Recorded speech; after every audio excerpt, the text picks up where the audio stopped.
오늘도 사연부스를 방문해 주셔서 감사합니다. 오래 잠겨있던 빗장을 천천히 들어 올릴 때 삐걱이는 소리와 함께 묵은 기억이 비집고 나오듯 이야기는 어느새 우리 곁으로 스며듭니다. 감춰둔 진실 앞에서 숨조차 조심스러워지는 지금, 듣는 이의 가슴 한편에 묵직한 돌을 하나 올려두고 시작해 보겠습니다. 고모가 세상을 떠난 뒤 가족들은 장례를 마치자마자 저마다의 일상으로 흩어졌다. 남은 건 빛바랜 사진 몇 장과 낡은 나무 서랍장뿐이었지만 정리하던 내 손끝에 낯선 두께감의 노트가 걸렸다. 겉표지는 해진 천으로 쌓여 있었고 빼곡히 적힌 필체 속에는 기이하게도 붉은 펜으로 줄이 쳐진 문장이 몇 군데 보였다. 유언도 재산도 없이 조용히 눈을 감은 고모가 마지막 순간까지 품었던 무게가 바로 이것이었을까. 그날 밤 거실 전등 하나만 켜두고 나는 노트를 펼쳤다. 첫 장에는 두 줄의 짧은 글이 적혀 있었다. 죄는 기록으로 남는다. 기록은 죄를 살린다. 순간 심장이 세게 두 번 뛰고 애써 접어둔 과거의 풍경이 기지개를 켜든 머릿속에서 일어났다. 우리 가족은 오랜 세월 서로를 배경 삼아 살아왔어도 마음 깊숙한 곳을 내어준 적이 없었다. 할아버지가 남겨준 땅을 둘러싼 갈등이 불씨가 되어 뚜렷한 승자 없이 어른들은 오래 싸웠다. 아버지와 큰아버지는 성묘 자리에서조차 눈길을 피했고 어머니는 그런 두 사람 사이에서 때로 명절 음식을 집어던지며 울었다. 고모는 늘 중간에서 웃으며 두 남매를 달랬지만 돌아서면 혼자 빈 창고에 앉아 담배를 피우던 뒷모습이 내 기억 속에 빛처럼 남아있다. 그런 고모가 숨을 거두고 남긴 일기장은 결국 우리 가족을 겨눈 칼날이 되었다. 첫 번째 기록은 30년 전 여름으로 거슬러 올라갔다. 할아버지가 갑작스레 쓰러졌던 날, 병원 복도 한켠에서 아버지와 큰아버지가 도장을 주고받으며 무언가를 서둘러 정리했다는 내용이었다. 당시 17살이던 나는 복도 반대편에서 터져나온 어머니의 울음을 듣고도 그 현장을 보지 못했다. 그런데 고모는 그때의 대화를 날짜와 시간까지 적어 놓았다. 1995년 7월 21일 새벽 1시 40분. 두 형제는 지분 이전 서류에 서명. 증인은 없었지만 나무 벤치 아래 숨겨둔 녹음기가 이를 기록함. 나는 눈을 떼지 못한 채 페이지를 넘겼다. 녹음 테이프. 단 한 번도 들어본 적 없는 이야기였다. 이어진 장에서는 테이프에 담긴 몸서리 쳐지는 단어들이 적나라하게 필사돼 있었다. 원래 막내 목줄 생각 없어. 장남이니까 당연한 권리야. 그 애한테 알리면 일이 커져. 낮고 거친 목소리들이 고모의 글씨에 독처럼 스며 있었다. 천천히 이어지는 문장들은 마치 누군가의 손을 잡고 캄캄한 터널로 끌고 들어가는 느낌을 주었다. 고모는 당시 자신이 목격자로 남느니 차라리 기록자가 되기로 했다고 썼다. 이유는 단 하나, 언젠가 찾을 수도, 버릴 수도 없는 날이 올 것 같아서였다. 나는 고개를 들어 거울을 봤다. 거울 속의 내 얼굴은 평생 지켜본 두 형제의 고집과 욕망을 동시에 닮아 있었다. 그리고 그 이마 위에서 처음으로 뚜렷이 깨달았다. 가족이라는 단어가 품은 따뜻함 이면에 얼룩져 있던 이기심의 모양을. 그 순간 낡은 휴대전화가 울렸다. 큰아버지였다. 내가 정리하고 있지. 괜히 이상한 거 찾을 생각 말고 얼른 처분해. 짧은 한마디 뒤에 끊어진 통화음이 식은 땀처럼 귀에 맴돌았다. 고모가 메모 구석에 남긴 문장을 다시 읽었다. 기록은 죄를 살린다. 그래. 누군가는 이 죄를 숨 쉬게 해야 했다. 그리고 그 역할이 바로 나에게 넘어온 것이겠지. 새벽 2시를 넘겨가는 시계 초침 소리와 함께 이미 서늘해진 거실 공기 속에서 나는 노트를 덮었다. 그러나 다음 장을 펼칠까 말까 고민하는 사이 누군가 현관 손잡이를 건드리는 소리가 났다. 가슴이 철렁 내려앉으면서도 나는 숨을 죽이고 귀를 기울였다. 돌아보니 아무도 없었다. 그제야 깨달았다. 두렵게 만드는 것은 문 바깥의 그림자가 아니라 내 손안의 얇은 종이 한 권이라는 사실을. 이제 시작이었다. 이 기록물이 품은 진실과 마주하고 묻어버린 과거의 죗값을 끌어올리는 긴 여정이. 고모의 일기장을 손에 넣은 다음 날 나는 회사에 병가를 내고 곧장 작은 원룸으로 몸을 숨겼다. 가족 단톡방에는 감기 몸살이 심하다며 대충 둘러댔지만 사실은 한 줄 한 줄 베인 듯한 기록들을 안전한 곳에서 읽어 내려가야만 마음이 놓일 것 같아서였다. 새벽 내내 목까지 끓어오른 두려움과 분노가 식지 않은 상태로 종로 한복판 허름한 고시원 방을 구했고 형광등 불빛 아래서 나는 다시 노트를 펼쳤다. 일기장 두 번째 구획은 할아버지가 돌아가신 직후 삼남매가 유산을 정리하는 과정이 세밀하게 적혀 있었다. 고모의 글씨는 흐트러짐 없이 단정했지만 그 아래의 밑줄로 강조된 문장마다 피멍이 눌어붙은 듯한 색깔을 띠고 있었다. 재산 분할합의 유언장 원본 파기, 등기 이전 서류 위조, 막내 지분 제로. 여태껏 가족 모임마다 어른들이 서로의 잔을 맞부딪히며 웃었던 장면들이 머릿속에서 순식간에 뒤집혔다. 내가 알던 화목은 사실 의도적으로 짜맞춘 연극 무대였을 뿐이었다. 갈등의 불씨가 결정적으로 타오른 계기는 큰아버지의 사업 실패였다. 고모는 일기장의 날짜별로 은행 압류 통보서 사본을 첨부해 두었고 그 사본 위에는 붉은 펜으로 이때 장남이 다시 땅을 담보로 삼음이라고 적혀 있었다. 그 과정에서 아버지가 보증인으로 서면서 우리 집마저 흔들렸다는 사실을 나는 20살 넘어 알게 됐었다. 하지만 고모의 기록은 더 잔혹했다. 장남 요청 막내 명의 토지 서류 대신 제출, 조건, 추후 환원 협약 없음. 문장을 읽는 내내 목 뒤가 서늘하게 식었다. 이 문장을 본 순간 어머니가 새벽마다 창고에 쌓인 고지서를 들고 소리 없이 울던 모습이 떠올랐다. 나는 종이에 손을 짚고 한참을 가만히 있었다. 그 고지서들이 결국 우리 가족의 숨은 거래 명세표였던 셈이다. 갈등을 덮은 것은 고모의 중재였다. 고모는 일기장에 가족협의록이라는 제목의 문서를 스캔해 붙였고 그 밑에 자신이 직접 녹취록을 타이핑한 내용을 삽입했다. 놀랍게도 고모는 회의 자료를 만들 듯 회의 참석자, 시간, 장소를 기록하고 있었다. 그날은 2000년 3월 15일 저녁 8시, 장소는 시골집 앞마당이었다. 아버지는 큰놈이 살림이 무너지면 우리도 끝난다며 큰아버지에게 땅을 넘기는 서류에 일사천리로 도장을 찍었다고 한다. 하지만 그 직후 큰아버지가 물건은 돌려주겠지만 조건은 있다고 했다는 대목에서 고모는 굵은 글씨체로 가족 파탄의 전조라고 적어두었다. 조건이란 막내인 고모가 서울에 올라가 사는 동안 시골집 관리를 전적으로 담당하라는 것이었다. 한마디로 서울살이 접고 귀향하란 통보였다. 결국 고모는 회사를 그만두고 고향으로 내려왔고 그날 이후 그녀가 다시 서울로 자리를 옮기지 못한 채 30해를 보냈다는 사실이 이 한 줄에 담겨 있었다. 노트를 읽는 동안 내 눈앞엔 과거의 장면들이 영화 필름처럼 흘렀다.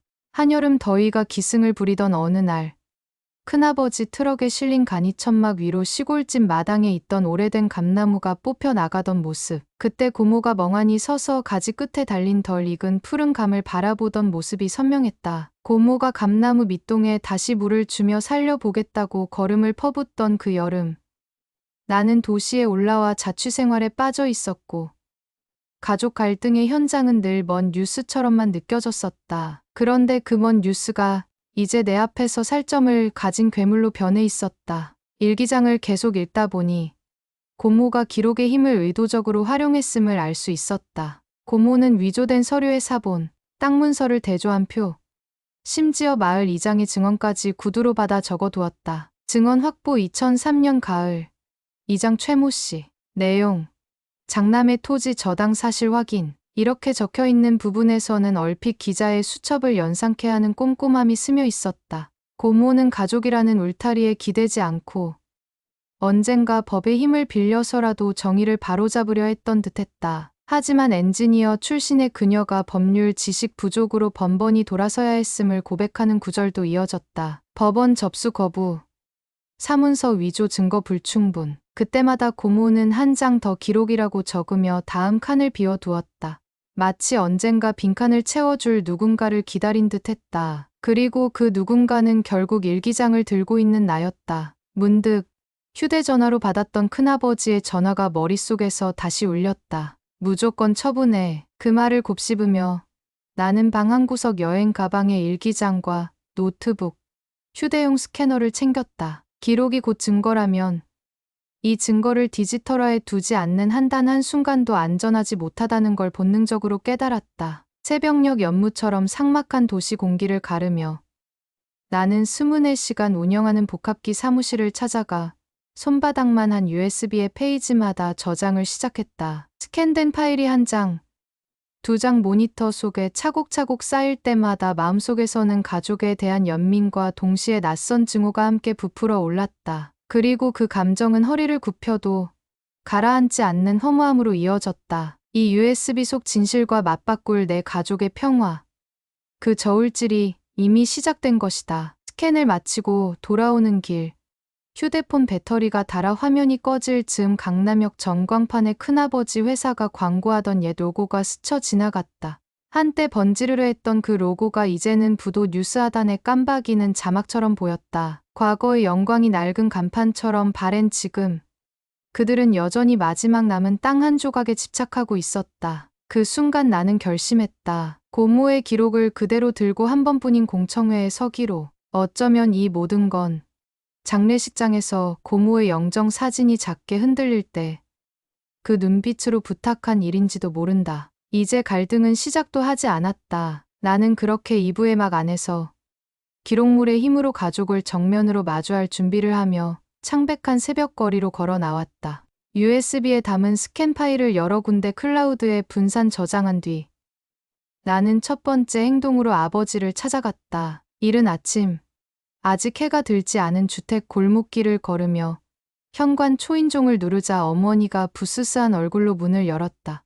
몸이 그렇게 아프다더니 갑자기 웬일이니? 묻는 목소리 속에는 걱정과 불안이 얽혀 있었다. 나는 가볍게 웃으며 조용히 얘기 좀 하고 싶어서요라고 답했지만 웃음은 금세 굳었다. 거실 소파에 앉아있던 아버지가 신문을 탁 덮으며 눈썹을 찌푸렸다. 너까지 별일 없으면 일기장 정리 따위는 잊어라. 그 한마디에 방 안 공기가 곧 얼음장처럼 식었다. 나는 일기장에 적힌 날짜와 증언, 위조 서류 번호를 또박또박 읊었다. 아버지의 표정이 순간적으로 일그러졌지만 그는 곧 침착한 어조로 그래서 그걸로 뭘 하려는 거냐라고 되물었다. 어머니는 엠티컵에 따뜻한 물을 끓이며 초조하게 우리를 번갈아 지켜봤다. 나는 침착하게 휴대폰을 꺼내 녹음 파일을 재생했다. 고모가 남겨놓은 오래된 카세트 테이프의 디지털 음성이 스피커를 통해 흘러나왔다. 막내 몫은 안 주는 걸로 정리했잖아. 이제 도장 찍으면 끝이야. 쉰 목소리 두 개가 내 거실 한가운데 되살아났다. 아버지의 손이 가볍게 떨렸다. 그는 한숨을 내쉬며 그 당시엔 모두를 살리기 위한 선택이었다고 항변했다. 그 말이 채 끝나기도 전에 어머니가 컵을 식탁에 내려놓다가 달그락 소리를 냈다. 그 선택 때문에 우리가 어떤 대가를 치렀는지 알아요? 목소리에 억눌린 울분이 섞여 있었지만 어머니는 곧 눈길을 떨구고 조용히 입을 다물었다. 나는 테이블 위에 고모의 일기장 복사본 한 묶음을 올려두었다. 이건 시작일 뿐이에요. 저는 이 기록을 들고 공증 변호사를 만날 겁니다. 그리고 법원에도 갈 거예요. 아버지는 자리에서 벌떡 일어나더니 거실 창문을 쾅 닫았다. 이 집안이 어떻게 세워졌는데 내가 그걸 무너뜨리겠다는 거냐. 외마디가 벽에 부딪혀 되돌아왔다. 그 순간 문 앞에서 인기척이 났다. 열린 문으로 큰아버지가 들어섰다. 전날 밤 내가 전화를 받지 않고 꺼둔 사이 아버지가 그를 부른 모양이었다. 큰아버지는 짙은 회색 양복에 아직 다 풀지 못한 넥타이를 느슨히 잡고 찬바람 같은 웃음을 흘렸다. 조카야, 쓸데없는 짓은 접어. 고모가 기록은 남겼을지 몰라도 법은 증거의 질을 따진다. 그는 USB를 내 손에서 빼앗으려 했지만 나는 재빠르게 뒤로 물러섰다. 방 안의 긴장감이 살을 애는 칼날처럼 나를 세우는 사이 어머니가 다급히 아버지 소매를 잡았다. 제발 이 아이 말 좀 들어줘요. 지금이라도 해결할 방법을 찾아야 해요. 어머니의 떨리는 손끝에서 오래 묻어둔 두려움이 느껴졌다. 하지만 아버지와 큰아버지는 서로 눈빛을 주고받을 뿐 물러서지 않았다. 결국 나는 숨을 고르며 마지막 카드를 꺼냈다. 고모가 남긴 건 종이만이 아닙니다. 동네 이장님과 마을 사람들의 증언도 있습니다. 그리고 이미 법률 상담을 받았어요. 급여 통장으로 차명 대여금을 돌린 기록까지 확보했으니 조만간 소환장이 갈 겁니다. 순간 아버지의 낯빛이 허옇게 질렸다. 큰아버지는 이를 악물며 가족끼리 체면 좀 지키자라고 속삭였지만 나는 고개를 저었다. 체면이 진실보다 위일 순 없어요. 이제는 누군가 책임져야 합니다. 어머니가 조용히 손수건으로 눈가를 닦으며 나지막이 말했다. 그 책임. 지금이라도 서로 질 수는 없을까? 그 말은 간절했지만 어쩐지 너무 늦은 질문처럼 들렸다. 서로를 잡아 끊던 대치는 잠시 숨을 고르는 듯했지만 벽시계 초침이 칙칙 돌아가는 사이 작은 울음이 나지막이 번졌다. 어머니였다. 오래전부터 준비한 듯 그 울음은 잠깐도 멈추지 않았다. 나는 USB를 꽉 쥐고 현관으로 걸어갔다. 뒤에서는 큰아버지가 소송이면 소송으로 보자며 씩씩대는 소리가 나를 따라왔다. 계단을 내려오며 나는 자주색 새벽 하늘을 올려다봤다. 차가운 공기가 폐를 찔렀지만 그 찔림이 오히려 내 존재를 또렷이 깨워주었다. 집 앞 큰 길로 나서는 순간 휴대폰 화면에 낯선 번호가 떴다. 받자마자 쉰 목소리가 말했다. 이장이라 하오. 어제 말한 증언 정리했네. 다만 조심해야 하네. 누군가 우리 마을까지 다녀갔어. 전날 밤 이미 압박이 시작됐다는 뜻이었다. 가족이 나서지 않았다면 그보다 더 높은 곳에서 움직였을 수도 있었다. 나는 곧 찾아뵙겠다고 짧게 답한 뒤 전화를 끊었다. 길가 버스 정류장에 서 있는 동안 심장이 거칠게 뛰는 소리가 귀 안에서 북처럼 울렸다. 가족이라는 단단한 껍질이 지금껏 나를 보호해 주었다고 믿었지만 사실 그 껍질은 언제든 스스로를 찌를 수 있는 가시였다. 그리고 나는 그 가시를 뽑아내야만 앞으로 걸을 수 있다는 것을 절감했다. 버스가 도착하기 직전 아버지에게 메시지를 보냈다. 다음 주 월요일 변호사 사무실에서 뵐게요. 거기서 모든 걸 시작합시다. 전송 버튼을 누르자 화면 위 읽지 않은 채 표시된 대화창이 멀어졌다. 버스 창문으로 스치는 가로수 잎새가 새벽빛에 바스락거렸다. 고모의 일기장을 통해 깨어난 과거는 이제 현재를 삼키고 있었다. 갈등은 더 깊어질 테지만 숨겨진 진실을 끌어올린 이상 되돌아갈 길은 없다. 버스가 천천히 차고를 빠져나가자 내 마음 한켠에도 긴 여름밤처럼 끈적이던 두려움이 서서히 열기를 더해 가시성을 얻었다. 나는 의자에 몸을 깊숙이 기대며 속으로 다짐했다. 이제부터는 증오가 아니라 정의로 걸어야 한다. 그리고 그 정의는 아버지와 큰아버지가 결코 피할 수 없는 법의 이름으로 다가오고 있었다. 버스에서 내리자마자 작은 마을 회관 앞으로 곧장 걸었다. 낮은 담장 사이로 초록 들녘이 열리고 그 위로 솟은 여름 구름이 쉴 새 없이 그림자를 드리웠다. 따가운 햇살 아래 걸음을 옮길수록 마음속에 뒤엉킨 분노와 슬픔이 기묘하게 뒤섞여 찬바람처럼 식어갔다. 이장님은 낡은 목재 문을 열어젖히며 나를 맞았다. 고모가 평생 품어오던 짐을 내가 대신 질 줄은 몰랐네. 그 한마디가 가슴을 치고 내려앉았다. 회관 안낡은 테이블 위에는 오래된 수첩과 품위서 그리고 고모가 마지막으로 남겼다는 편지 봉투가 놓여 있었다. 편지를 펼치자 잔잔한 필체가 눈에 들어왔다. 내가 기록을 남긴 건 복수가 아니라 사랑 때문이다. 우리가 서로를 사랑한 적이 분명 있었다는 걸 잊지 말아달라. 그 문장을 읽는 순간 고모가 늘 미소 뒤에 숨겨두었던 이유 없는 친절이 떠올랐다. 어린 시절 여름방학마다 주먹만 한 참외를 반으로 갈라 숟가락으로 퍼먹이던 그 손길이 지금 내 손끝에서 따스하게 되살아났다. 이장님은 고모가 생전에 만들어 둔 재산 흐름도와 현금 유통표를 내밀었다. 표 안에는 아버지와 큰아버지의 서명 없이 진행된 대여금 거래 내역이 번호표처럼 줄지어 있었다. 내가 이걸 들고 가면 가족이 아니라 적이 될 것이라는 이장님의 우려에도 나는 고개를 끄덕였다. 이미 적이 됐어요. 다만 사랑했던 적도 함께 기억하려고요. 대답하면서도 목을대가 뜨겁게 부풀었다. 증오와 정의가 내 안에서 서로를 밀어내던 자리에 이제 고모가 남긴 마지막 부탁이 비집고 들어온 것이다. 서울로 돌아오는 기차 안. 창밖으로 스쳐가는 들판을 바라보자 문득 겹겹이 쌓였던 감정에 균열이 생겼다. 가족을 법정으로 끌어내겠다는 결심 뒤에서 고모의 문장이 계속 속삭였다. 사랑 때문이다. 참을 수 없는 울컥함이 밀려와 눈가가 젖었다. 머리맡 좌석에서 졸던 노인이 고개를 끄덕이며 물을 건넸다. 고맙다는 말 대신 나는 깊숙이 숨을 들이켰다. 눈시울에 차오르는 것이 눈물인지 오래 눌려있던 용서인지 알 수 없었다. 도착하자마자 변호사 사무실로 향했다. 젊은 변호사는 서류 뭉치를 들춰보다가 고모의 손글씨가 적힌 페이지에서 한참 시선을 떼지 못했다. 이 정도면 민사로도 형사로도 승산이 있습니다. 다만 가족 간 합의 가능성이 있다면 우선 조정 절차를 권하고 싶습니다. 그의 침착한 제안 앞에서 나는 고개를 끄덕이면서도 속으론 대답을 망설였다. 조정이라니 오랫동안 쌓인 배신을 말 한두 마디로 봉합할 수 있을까. 그러나 고모의 편지는 또다시 떠올랐다. 우리가 서로를 사랑한 적이 있었다. 그 문장은 기묘하게도 복수의 칼끝을 둔기로 바꿔놓았다. 사무실을 나오자 비가 세차게 쏟아졌다. 우산도 없이 길을 뛰어 건너는 동안 갑자기 아버지에게 대화 요청을 해야겠다는 생각이 들었다. 메시지를 보내지 않고 직접 배달시킨 택시를 타고 곧장 부모님 댁으로 향했다. 초인종을 누르자 아버지가 혼잣말로 또 왔냐며 문을 열었지만 그의 눈두덩에는 며칠 새 짙어진 다크서클이 드리워져 있었다. 거실 한복판에 조용히 앉아 우리는 한동안 아무 말도 하지 않았다. 빗물이 처마 끝에 떨어지는 소리만이 실내를 채웠다.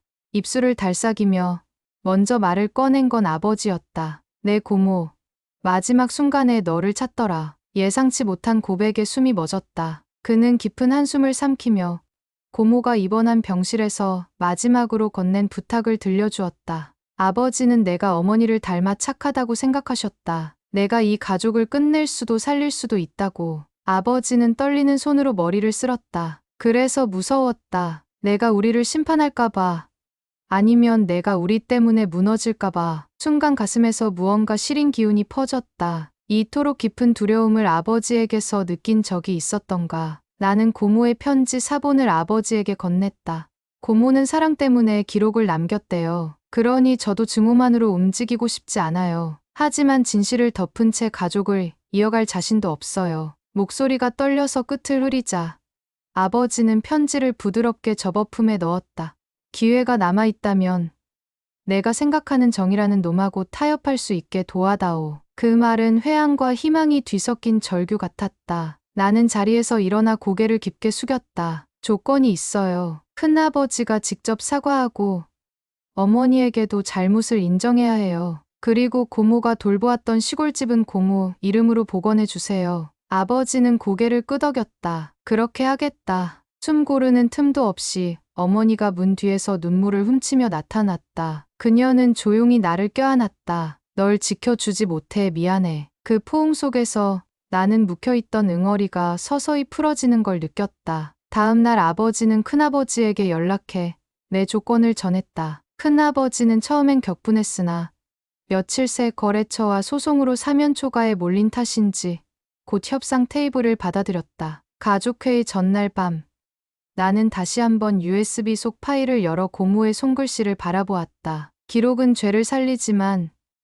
용서 또한 기록돼야 완성된다. 후렴구처럼 반복되던 그 문장이 이제는 다른 울림으로 다가왔다. 회의 날 큰아버지는 퀭한 눈빛으로 자리를 지켰다. 장황한 변명이 이어질 줄 알았으나 그는 고개를 숙이고 죄송하다는 한마디를 내뱉었다. 대리인으로 온 변호사도 없었다. 어머니가 숨죽여 흐느끼는 소리 사이로 아버지가 떨리는 목소리로 대출 서류, 제작성과 시골집 복원 계획을 읽어 내려갔다. 종이를 넘기는 소리가 천천히 갈등의 잔해를 덮는 백지를 펼치는 듯했다. 그날 밤 나는 시골집 감나무가 묻혀있던 자리로 걸어갔다. 풀벌레가 머문 여름바람이 얼굴을 스쳤다. 땅 아래 묻힌 뿌리를 떠올리며 고모의 목소리를 조용히 상상했다. 살아가는 건 기록처럼 지우개로 지울 수 없지만 더 씌워 적을 수는 있단다. 감나무를 심었던 작은 삽 자국 위에 손을 얹자 따뜻한 흙냄새가 묻어났다. 가족의 죄도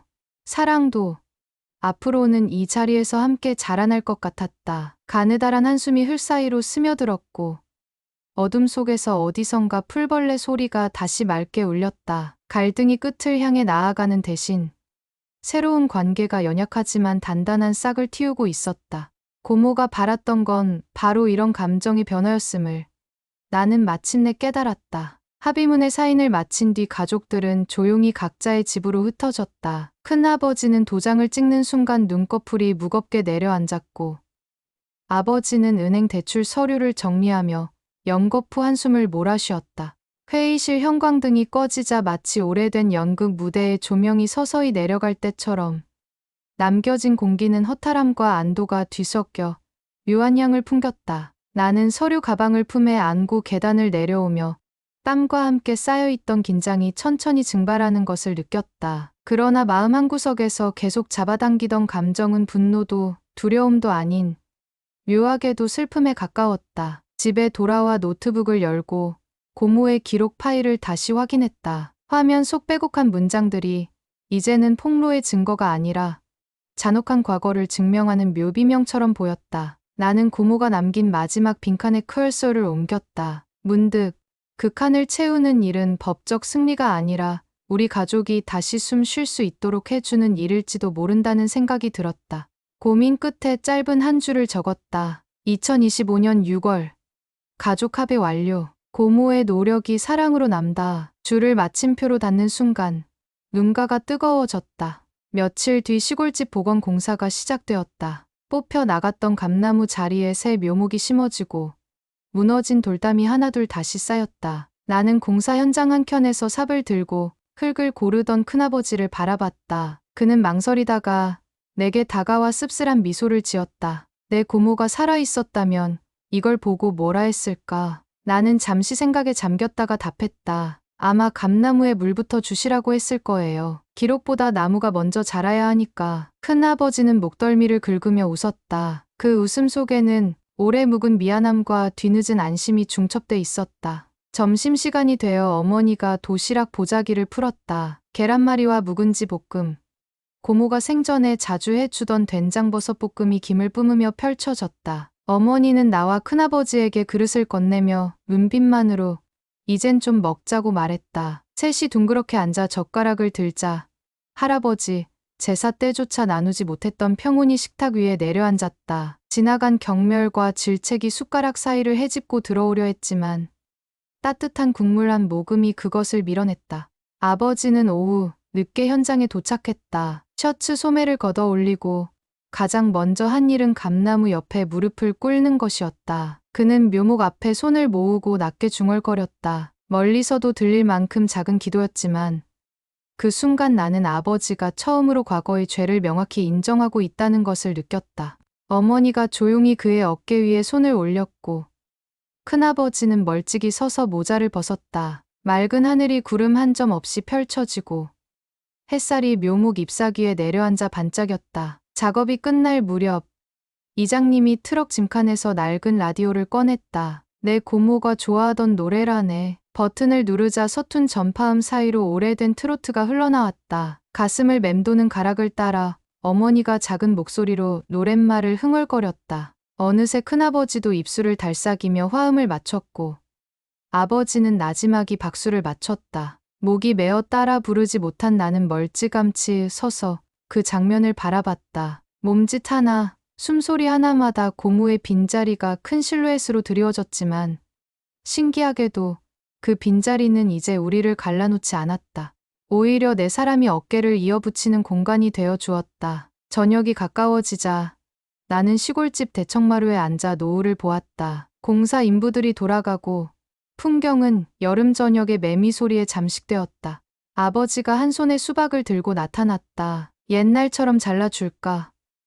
그 말에 내 마음이 미묘하게 흔들렸다. 어릴 적 할머니가 부엌칼로 수박을 쪼개던 소리가 귓가에 살아났다. 아버지는 능숙한 손놀림으로 수박을 토막 내더니 한 덩어리를 내게 건네며 말했다. 고모가 널 얼마나 아꼈는지 나도 이제야 안다. 그 순간 수박즙이 팔뚝을 타고 흘러내렸지만 나는 젖은 손으로 아버지의 손등을 꼭 잡았다. 짧은 침묵 속에서 두 손 사이에 전해진 온기는 혈연이라는 단순한 언어를 넘어선 무엇이었다. 해가 완전히 넘어가자 큰아버지가 시골집 한켠에 인기척을 남겼다. 그는 서랍장에서 오래된 카세트 테이프를 꺼내 내게 건넸다. 내 고모가 마지막으로 내게 맡기고 간 거다. 너라면 어떻게 할지 알겠지.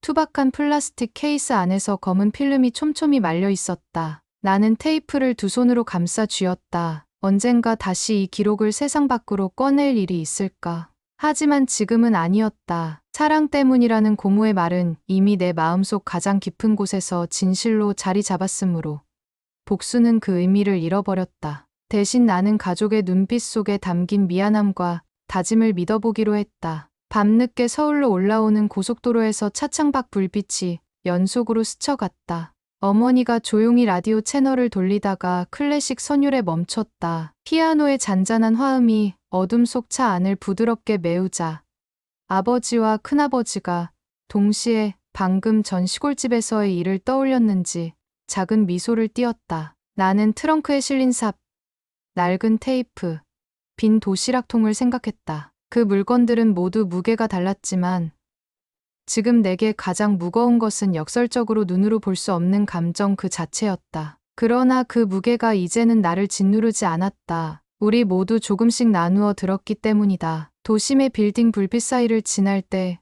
휴대폰에 알림이 떴다. 변호사였다. 조정 신청서.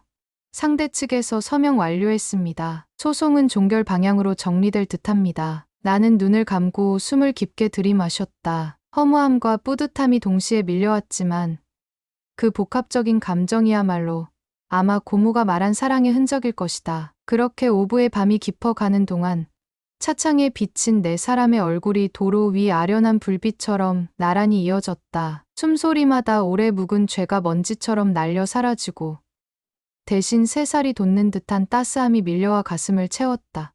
이제 감정의 해소는 끝났고 남은 것은 숨겨진 마지막 진실을 불러오는 새벽의 궤적뿐이었다. 합의가 끝났어도 USB 속 파일들은 여전히 내 노트북 바탕화면에서 깜빡이며 존재를 과시했다. 변호사에게서 소송은 종결 방향이라는 연락이 온 지 사흘 뒤 나는 청천벽력 같은 메일 한 통을 받았다. 고모 개인명의 통장 거래, 내역 열람 요청 결과라는 제목 아래 눈에 익지 않은 거에게 송금 기록이 주르르 이어져 있었다.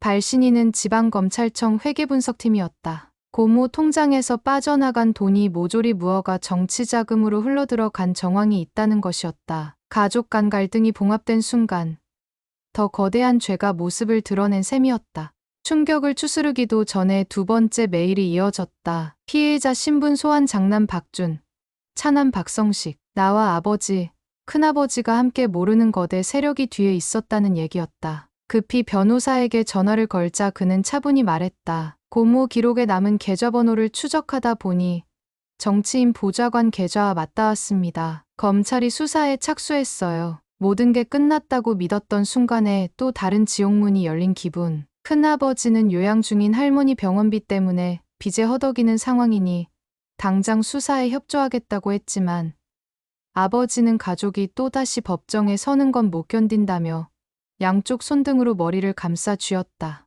나는 주머니에서 고모가 남긴 카세트 테이프를 꺼내 플레이어에 넣었다. 테이프가 끼익하고 돌아가다가 익숙한 목소리가 흘러나왔다. 이 돈은 내가 직접 모은 게 아니야. 마을 개발 명목으로 들어온 자금인데 윗사람이 손을 댔다가 곧 들킬 것 같대. 우리 땅에 숨겨야 한다네. 고모가 누군가와 주고받은 전화 통화였다. 상대 목소리는 작은아버지가 아닌 낯선 남자였고 그의 끝맺음은 섬뜩했다. 모두가 잠잠해지면 다시 꺼내 쓰자고. 숨이 턱 막히는 순간 이어폰 너머로 고모가 낮게 속삭였다. 기록은 죄를 살리고 죄는 죄를 부른다. 나는 파일을 다시 검찰에 전송했다. 고모가 남긴 흔적들이 또 다른 진실을 열어젖혔다면 이번엔 그 길을 막지 않겠다고 결심했다. 며칠 뒤 아버지와 큰아버지는 참고인 자격으로 나 역시 제보자 신분으로 조사실에 섰다. 건물 복도 끝에서 마주친 큰아버지는 숨을 고르며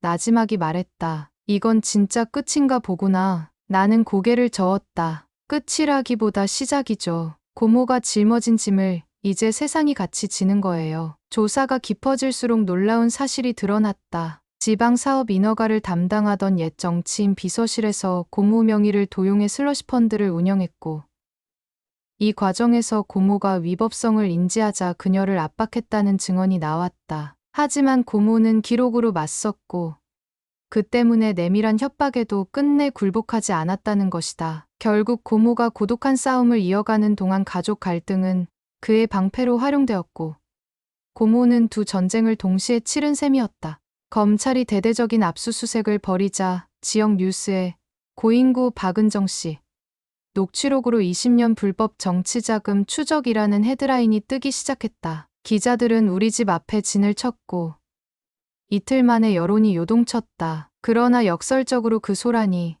우리 가족에게는 한 줄기 구원이 되었다. 세상이 고모의 고독한 투쟁을 알아주기 시작한 것이다. 아버지는 조사실에서 나와 곧장 기자들 앞에 섰다. 아직도 떨리는 목소리였지만 그는 고모의 용기에 온 가족이 뒤늦게나마 응답하겠다. 모든 사실을 수사기관에 제공하며 부당한 이익이 확인되면 전액 사회에 환원하겠다고 선언했다. 큰아버지는 잠시 주저했지만 시골집 감나무 밑동의 땅을 기대며 다짐했던 약속을 떠올렸는지 곧 목소리를 보탰다. 내 이름으로 확보된 토지도 함께 환원하겠다. 기자들 플래시가 번쩍였다. 그날 저녁 뉴스에서 두 사람의 고개 숙인 모습이 반복 재생됐다. 며칠 뒤 검찰은 고모가 보관하던 또 다른 금고에서 비밀 장부를 발견했다. 그 장부는 내가 USB에 담은 자료보다 3배는 두꺼웠다. 장부를 살펴본 수사관은 이 정도면 단독 고발해도 충분했을 텐데 왜 숨겼을까요? 라고 물었다. 나는 답할 수 없었다. 어쩌면 고모는 가족이 상처받지 않길 바랐고